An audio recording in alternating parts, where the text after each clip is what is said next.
негізі бар ғой, адамдар пікір таласқан кезде әркім өз позициясын дұрыс деп ойлайды.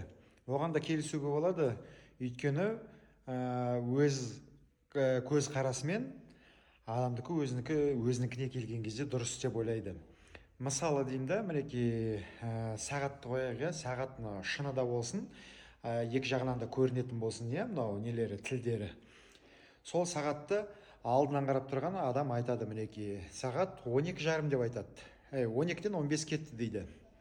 Ал артынан қарап тұрған адам айтады, 12-ге 15 минут бар дейді. Солай емес па? Екеуінікі де дұрыс, бірақ ол арт жағынан қарап тұр, біреу алдынан қарап тұр.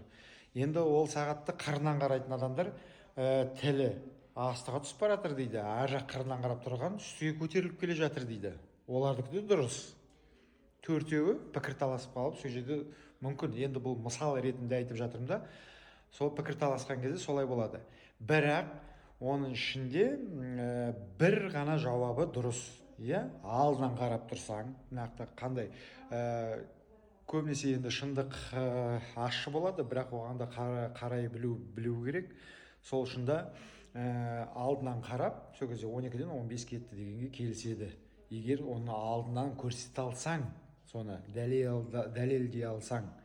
Сол үшін де пікір таласып жатқан кезде, мынау TikTok болсын, Instagram болсын, Facebook болсын, ішінге ренжулеріңіз керек емес.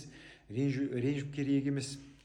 Өйткені ол өзін деңгейінде көреді адам, өзін оқығанын көреді, өзін көргенін көреді, соны айтады да, соны жазады да.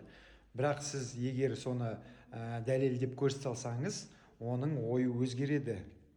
Ой қабілеті жақсы болу керек адамдарда. Сол үшін да сыни ойлау біліңіздер. Өздеріңізді басқа біреудің орнына қойып та ойлап білуіңіз керек. Сол кезде ғана деңгейлеріңіз, біліміңіз өседі. Сыни ойынмен ғана, сыни ойынмен.